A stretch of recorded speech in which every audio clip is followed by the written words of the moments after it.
Hello दोस्तों, स्वागत है आप सभी का समसमाई घटना चक्र के इस ऑनलाइन प्लेटफॉर्म पर। मैं मोहित आप सभी का हार्दिक स्वागत करता हूं आज अपने इस वीडियो में। आज हम लोग चर्चा करेंगे 5 और 6 जुलाई 2026 के महत्वपूर्ण करंट अफेयर जो विभिन्न पत्र पत्रिकाओं से लिए गए आपकी परीक्षा के दृष्टिकोण से important to the point current affair है। प्रतिदिन शाम को 7:30 बजे हम लोग अपनी वीडियो क्लास लेकर आते हैं जिसके अंतर्गत daily newspaper based current affair पर चर्चा की जाती है। ठीक है, आइए देखते हैं कौन कौन सी खबरें आपकी परीक्षा के दृष्टिकोण से इंपॉर्टेंट है। सबसे पहली खबर देखते हैं। यहाँ पर देखा जाए HPCL राजस्थान रिफाइनरी लिमिटेड की ग्रीनफील्ड रिफाइनरी का उद्घाटन किया गया है। यहाँ पर चर्चा करें तो प्रधानमंत्री नरेंद्र मोदी ने राजस्थान के, ठीक है, राजस्थान के बलोतरा जो पचपदरा डिस्ट्रिक्ट के अंतर्गत आता है, इसमें देखा जाए तो HPCL राजस्थान रिफाइनरी लिमिटेड की नई ग्रीनफील्ड रिफाइनरी पेट्रोल रसायन परिसर का उद्घाटन किया है।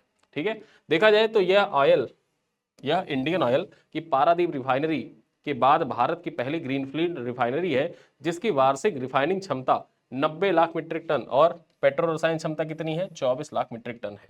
यहां पर देखा जाए इस परियोजना की कुल लागत 79,459 करोड़ रुपए है, जिसका उद्देश्य क्या है कि भारत में ऊर्जा सुरक्षा, आत्मनिर्भरता और पेट्रोलियम उत्पादों के निर्यात को सुदृढ़ करना। देखा जाए तो वैश्विक स्तर पर रिफाइनरियों के बंद होने के बीच में यह परियोजना भारत को ऊर्जा क्षेत्र में वैश्विक प्रतिस्पर्धा और भविष्य की रिफाइनिंग क्षमता को बढ़ाने में महत्वपूर्ण बढ़त प्रदान करेगी। जहां पर देखा जाए एक और पूरे दुनिया में जो रिफाइनरियां हैं तेल की समस्या के कारण बंद हो रही है, वहीं पर भारत में देखा जाए एक नई रिफाइनरी का खुलना, ग्रीनफील्ड रिफाइनरी का खुलना, देखा जाए वैश्विक प्रतिस्पर्धा और भविष्य की रिफाइनिंग क्षमता को बढ़ाने में भारत की महत्वपूर्ण बढ़त प्रदान करेगी। आगे देखते हैं। 2029 तक भारत का रेमिटेंस 160 अरब डॉलर तक पहुंचने का अनुमान व्यक्त किया गया है। यहां पर देखा जाए नीति आयोग के अनुसार 2024 में भारत को 137.67 अरब अमेरिकी डॉलर का रेमिटेंस प्राप्त हुआ था। रेमिटेंस का तात्पर्य यह होता है कि जो लोग भारत के हैं, बाहर विदेशों में रहते हैं, वो अपने घर जो पैसा भेजते हैं ना, ठीक है, भारत जो पैसा भेजते हैं उसी को रेमिटेंस कहा जाता है। और यहां पर नीति आयोग के द्वारा कहा गया है कि 2029 तक यह बढ़कर 160 अरब अमेरिकी डॉलर तक पहुंचने का अनुमान है। 2024 में भारत की प्रवासी आबादी 1.85 करोड़ रही, जो विश्व में सर्वाधिक है। यानी कि भारत के जो लोग हैं ये प्रवासी के रूप में विश्व के अनेक देशों में रहते हैं और इनकी संख्या लगभग 1.85 करोड़ है। ठीक है, रेमिटेंस के योगदान भारत का सकल घरेलू उत्पाद यानी कि जो जीडीपी है उसका 3.5% है। यानी कि भारत की जीडीपी में देखा जाए जो रेमिटेंस है, ठीक है, उसका योगदान कितना परसेंट है, उसका योगदान 3.5% है। और ये पॉइंट आपके जीएस पेपर 2 के दृष्टिकोण से इंपॉर्टेंट हो जाता है। ठीक है, जो भारतीयों की भूमिका, प्रवासी भारतीयों की भूमिका जो पॉइंट है ना, प्रवासी भारतीयों की भूमिका, जीएस पेपर 2 सवाल पूछा जाता है आपसे मेंस में, उसमें आपको मेंशन करना होगा। और ये जो 3.5% लिखा हुआ है इस पॉइंट को मेंशन कर सकते हैं। साथ ही साथ देखा जाए नीति आयोग की रिपोर्ट है, रिपोर्ट इंडेक्स तो आपको परीक्षाओं में लिखना ही होता है। रिपोर्ट इंडेक्स में यह नीति आयोग का डाटा है, इसके अनुसार कहा जा रहा है कि 160 अरब अमेरिकी डॉलर तक पहुंचने का अनुमान व्यक्त किया गया है रेमिटेंस को। चर्चा करते हैं। विकसित देशों में बुजुर्ग आबादी बढ़ने, स्वास्थ्य देखभाल, इंजीनियरिंग, डिजिटल प्रौद्योगिकी और अवसंरचना क्षेत्रों में कामगारों की कमी से भारतीय कुशल युवाओं के लिए रोजगार के नए अवसर बढ़े हैं। चर्चा की जाए, भारत के रेमिटेंस स्रोत में अब खाड़ी देशों की तुलना में America, Britain, Canada, Singapore, Australia जैसे विकसित देशों का योगदान लगातार बढ़ रहा है। जिस प्रकार आप देख रहे हैं कि जो खाड़ी देश है वहां पर संघर्ष चल रहा है, तो ऐसे में जो America, Britain, Canada, Singapore, Australia में भारतीय लोग रहते हैं वो रेमिटेंस ज्यादा भेज रहे हैं। ठीक है, आगे चर्चा करते हैं। असम बना भारत का पहला वाणिज्यिक माचा चाय उत्पादक राज्य। अब ये जो माचा चाय है बेसिकली देखा जाए तो ये जापान का प्रसिद्ध चाय है, जापान का है। ठीक है, और भारत में पहली बार वाणिज्यिक खेती कहां पर स्टार्ट हुई, असम में स्टार्ट हुई है और वाणिज्यिक माचा चाय उत्पादक राज्य असम बन गया है। चर्चा की जाए तो असम के तिनसुकिया स्थित छोटा तिंगराई चाय बागान में उत्पादित भारत की पहली वाणिज्यिक माचा चाय की पहली 5 किलोग्राम खेप गुवाहाटी चाय नीलामी केंद्र में 3,000 रुपए प्रति किलोग्राम के भाव से बिकी है। ठीक है, और ये पहली बार है कि माचा चाय भारत में उत्पादित किया गया है। देखा जाए तो माचा चाय के उत्पादन हेतु जापानी तकनीकी आधारित इकाई 2016 में स्थापित की गई थी और बढ़ती वैश्विक मांग को देखते हुए 2026 में इसका व्यावसायिक उत्पादन शुरू किया गया। ठीक है, यहां पर बात करें इससे पहले भारत में उपलब्ध अधिकांश माचा चाय का आयात जापान, चीन और वियतनाम से किया जाता था। यानी कि भारत में जो माचा चाय है इसका आयात किया जाता था, उत्पादन नहीं होता था। जापान, चीन और वियतनाम से इसका आयात किया जाता था।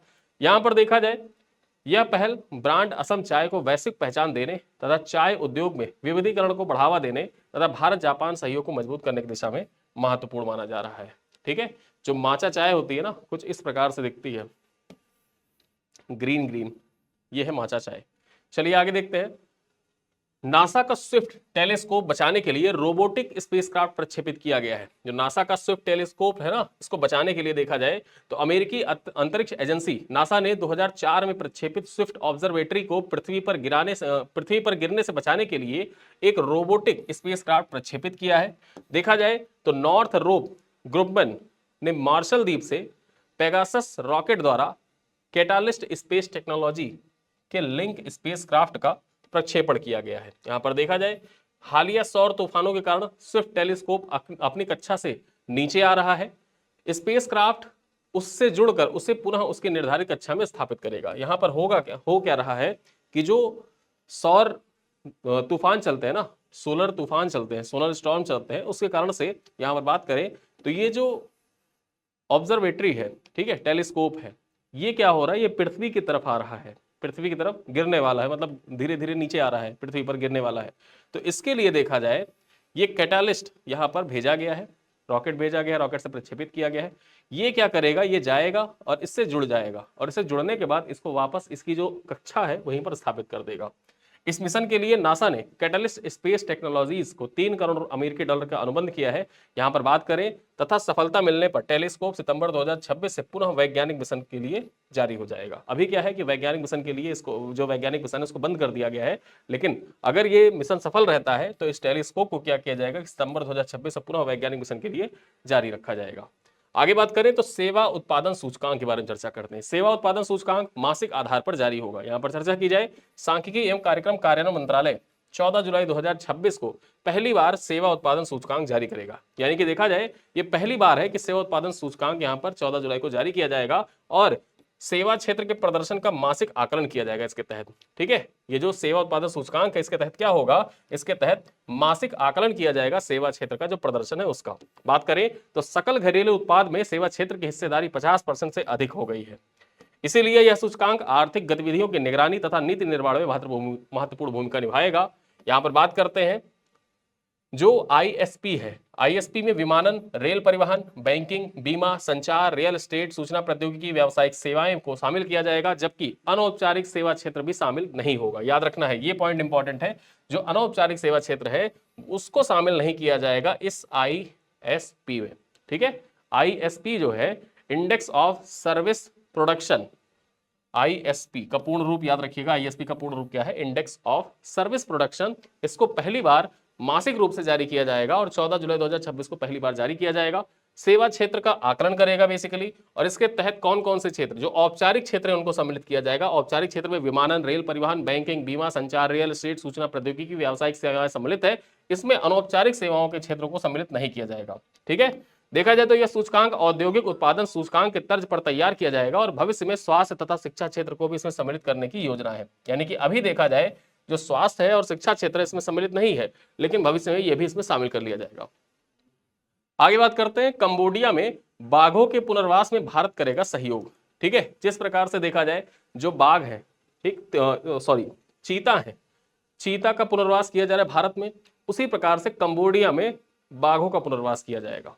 बात की जाए भारत और कंबोडिया के बीच में हुए समझौते के तहत 2016 में कंबोडिया से विलुप्त हो चुके बाघों का पुनर्वास हेतु भारत पश्चिम बंगाल के 6 बंगाल टाइगर उपलब्ध कराएगा।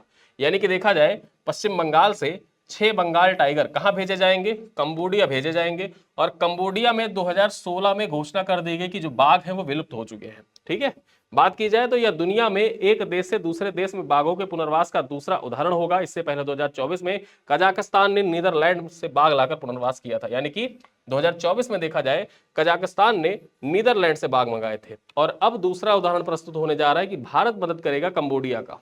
ठीक है, और जो इंटरनेशनल बिग कैट अलायंस है उसी के तहत देखा जाए समझौता ज्ञापन हस्ताक्षरित हुआ है।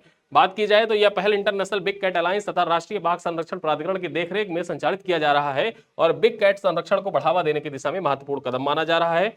भारत में वर्तमान में 58 बाघ अभ्यारण्य है, जिनमें 3682 बाघ है, और विश्व की जंगली बाघों में 70% से अधिक आबादी कहां पाई जाती है, ये भारत में पाई जाती है। ठीक है, आगे देखते हैं, राष्ट्रीय सड़क सुरक्षा बोर्ड गठन एवं संरचना के बारे में चर्चा करते हैं। ये पॉइंट आपके परीक्षा के दृष्टिकोण से मोस्ट इंपॉर्टेंट है, ठीक है। राष्ट्रीय सड़क सुरक्षा बोर्ड आपके एग्जाम के दृष्टिकोण से महत्वपूर्ण हो जाता है। राष्ट्रीय सड़क सुरक्षा बोर्ड का गठन मोटर वाहन अधिनियम 1988 में 2019 के संशोधन द्वारा जोड़ी गई धारा 215 बी के तहत किया गया है। ये पॉइंट आपको याद रखना है कि मोटर वाहन अधिनियम, अक्सर करके परीक्षा में आपने देखा होगा, पीवाईक्यू आप देखेंगे तो पीवाईक्यू में आपने देखा होगा वन अधिनियम पूछा है, किस सन में आया था। पर्यावरण संरक्षण अधिनियम किस सन में आया था। पर्यावरण प्रदूषण अधिनियम किस सन में आया था, ठीक है। तो ये सारे जो अधिनियम आए हैं, इन्हीं अधिनियमों के तहत एक अधिनियम आपको ये भी याद रखना है, मोटर वाहन अधिनियम कब आया था, ठीक है। 1988 में आया था और इसमें संशोधन किया गया। कब संशोधन किया गया है? 2019 में से संशोधन किया गया और संशोधन के तहत धारा 215 बी जोड़ी गई थी और इसी के तहत देखा जाए जो सड़क दुर्घटनाएं होती हैं उनमें कमी लाने के लिए सड़क सुरक्षा मानकों को सुदृढ़ करने के उद्देश्य से राष्ट्रीय सड़क सुरक्षा बोर्ड का गठन किया गया। बात की जाए तो बोर्ड की बैठक प्रत्येक 3 माह में कम से कम एक बार आयोजित करना अनिवार्य होगा। इसके अध्यक्ष और सदस्यों को वेतन नहीं, केवल बैठक भत्ता दिया जाएगा। यानी कि यहाँ पर खास बात यह है कि वेतन नहीं दिया जाएगा, उनको बैठक भत्ता दिया जाएगा।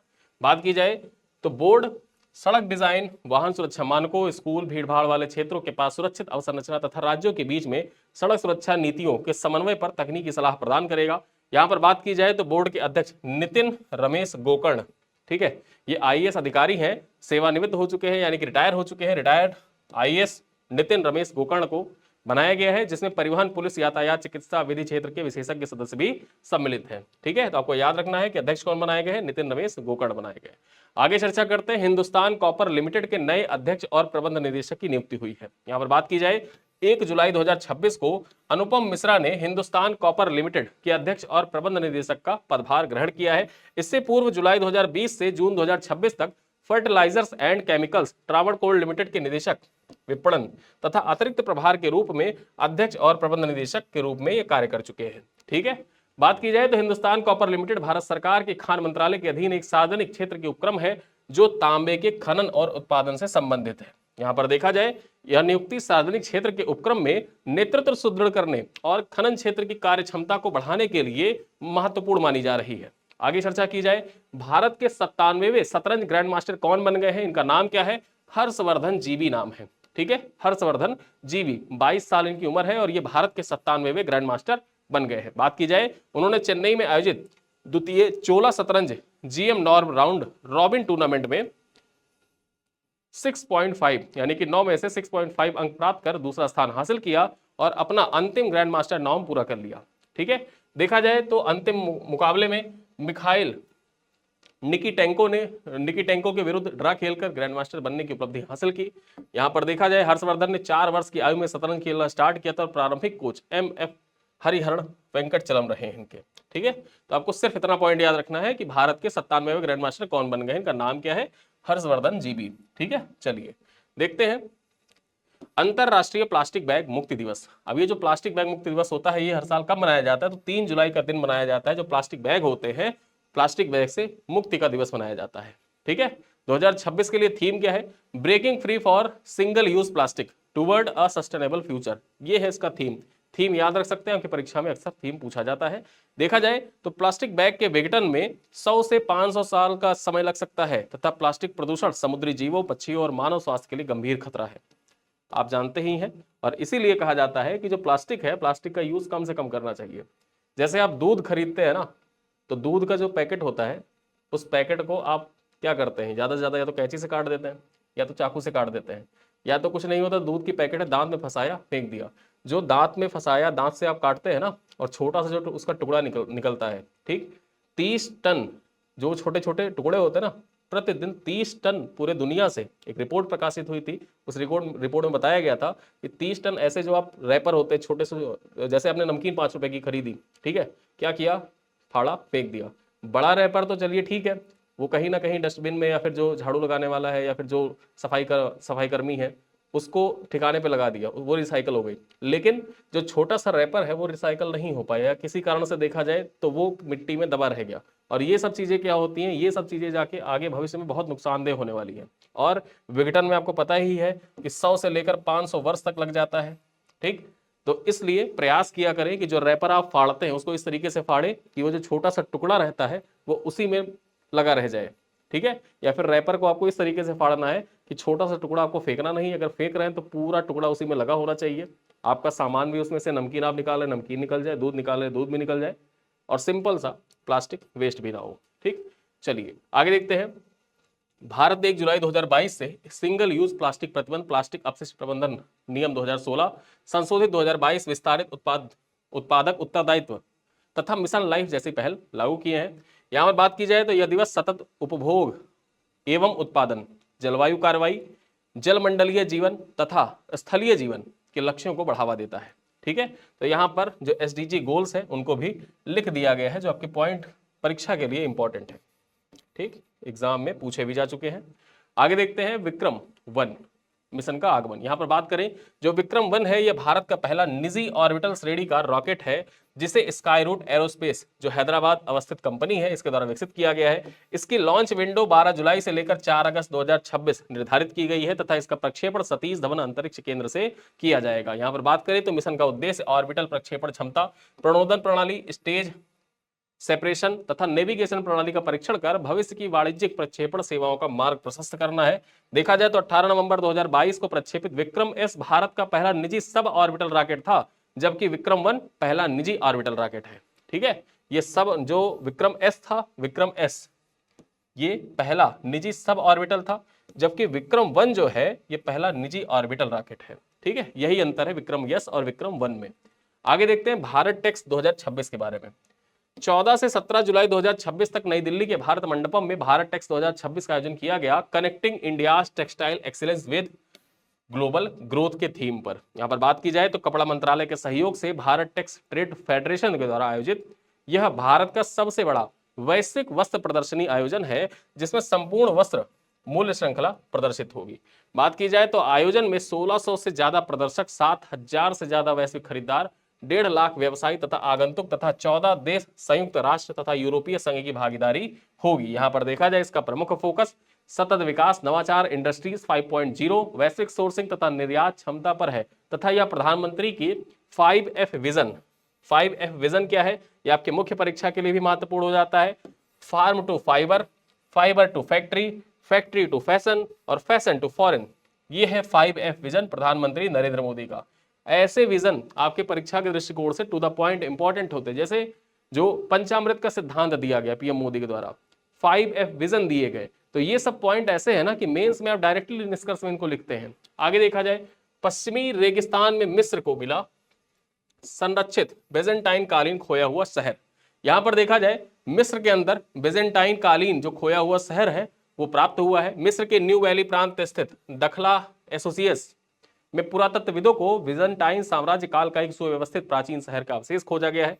खुदाई में 11 शैलचित्र कब्र तथा 7 चूना पत्थर निर्मित कब्रें और बेलिस्का चर्च, ठीक है, बेसिलिका चर्च जो है, आवासीय भवन तथा सार्वजनिक चौक यहां से मिले हैं।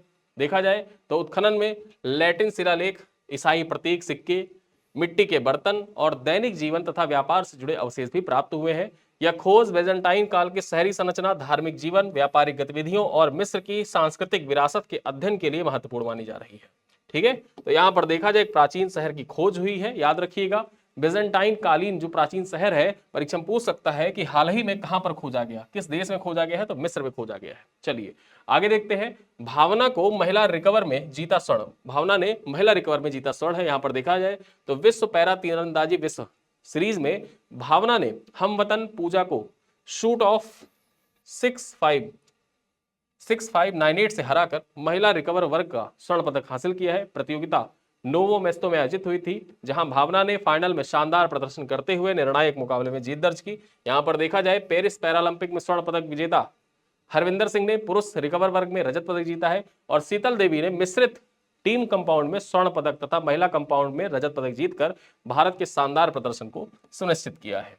आगे चर्चा करते हैं, प्रधानमंत्री ने उड़ान योजना के अगले चरण विकसित उड़ान, जो उड़े देश का आम नागरिक योजना थी ना, उसको देखा जाए उसका जो अपडेटेड संस्करण है, विकसित संस्करण है, उड़ान विकसित, ठीक है, या फिर विकसित उड़ान भी आप इसको कह सकते हैं। इसका शुभारंभ किया गया है। कहां से किया गया है? जोधपुर से किया गया, राजस्थान से किया गया है।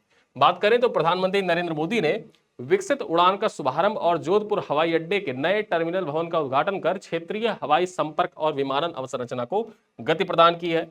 उड़ान योजना के अंतर्गत 669 मार्ग, 95 हवाई अड्डे, हेलीपोर्ट और जल एरोड्रोम जुड़े हैं। इससे देखा जाए 1.66 करोड़ से अधिक यात्रियों को लाभ मिल रहा है। बात की जाए तो 25 मार्च 2026 को स्वीकृत संशोधित योजना के लिए अगले 10 वर्षों में लगभग 29,000 करोड़ रुपए का प्रावधान किया गया है, जिससे विकसित भारत 2047 के लक्ष्य को गति मिलेगी। यहां पर देखा जाए जो संशोधित योजना के तहत 100 एरोड्रोम विकसित किए जाएंगे, 100 एरोड्रोम विकसित किए जाएंगे, 200 हेलीपैड विकसित किए जाएंगे, साथ ही साथ स्वदेशी विमानन और हेलीकॉप्टरों का जो उपयोग है उसको बढ़ावा दिया जाएगा। ठीक है, यानी कि ये जो संशोधित विकसित उड़ान योजना है इसके तहत 100 एरोड्रोम, 200 हेलीपैड और स्वदेशी विमानन तथा हेलीकॉप्टरों को बढ़ावा दिया जाएगा। ठीक, आगे चर्चा करते हैं काइको फुजीमोरी के बारे में। अब ये जो काइको फुजीमोरी है परीक्षा में ये पूछेगा, ये नहीं पूछेगा, यहां पर लिखा है हेडिंग कि प्रधानमंत्री ने काइको फुजीमोरी को राष्ट्रपति चुनाव जीतने पर बधाई दी। पीआईबी की खबर है। यहां पर देखा जाए प्रधानमंत्री नरेंद्र मोदी ने 4 जुलाई 2026 को पेरू के राष्ट्रपति, ठीक है, परीक्षा में पूछेगा ये कि हाल ही में काइको फुजीमोरी किस देश के राष्ट्रपति चुने गए हैं। ये पेरू के राष्ट्रपति बने हैं। ठीक, याद रखना है आपको। भारत ने पेरू के साथ लंबे समय से चले आ रहे मैत्रीपूर्ण संबंधों और द्विपक्षीय साझेदारी को और सुदृढ़ करने की प्रतिबद्धता दोहराई है।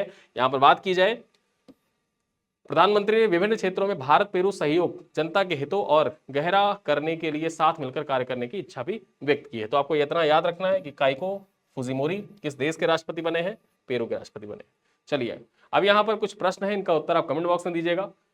पहला प्रश्न क्या है कि इंडियन ऑयल की पारादीप रिफाइनरी के बाद भारत की पहली ग्रीनफील्ड रिफाइनरी कौन सी है? Barauni refinery, HPCL Rajasthan refinery limited या फिर Mumbai refinery, Visakhapatnam refinery. Question number 2 है नीति आयोग के अनुसार वर्ष 2029 तक भारत की रेमिटेंस लगभग कितना होने का अनुमान है? 145 अरब अमेरिकी डॉलर, 150 अरब अमेरिकी डॉलर, 160 अरब अमेरिकी डॉलर या फिर 175 अरब अमेरिकी डॉलर। क्वेश्चन नंबर 3 है भारत का पहला वाणिज्यिक माचा चाय उत्पादक राज्य कौन सा बन गया है? पश्चिम बंगाल, केरल, असम या फिर सिक्किम। क्वेश्चन नंबर 4 है भारत का 97वां शतरंज ग्रैंड मास्टर कौन बने हैं? डी गुकेश, आर प्रज्ञानंदा, हर्षवर्धन जीवी या फिर अर्जुन एरिगेसी। और क्वेश्चन नंबर 5 है विक्रम 1 किस विशेष उपलब्धि से संबंधित है? यह भारत का पहला पुनः प्रयोज्य रॉकेट है, भारत का पहला सरकारी ऑर्बिटल रॉकेट है, भारत का पहला निजी ऑर्बिटल श्रेणी का रॉकेट है या फिर भारत का पहला मानव युक्त अंतरिक्ष रॉकेट है। ठीक, तो अपने इस 22 मिनट के वीडियो में हमने आपसे करंट अफेयर के जितने महत्वपूर्ण टॉपिक है 5 और 6 जुलाई के उन पर चर्चा की, साथ ही साथ आपसे 5 सवाल भी पूछे हैं। इन 5 सवालों का उत्तर आप कमेंट बॉक्स में दीजिएगा। इस क्लास की क्लास पीडीएफ और क्लास पीपीटी आपको हमारे व्हाट्सएप ग्रुप में शेयर कर दी जाएगी।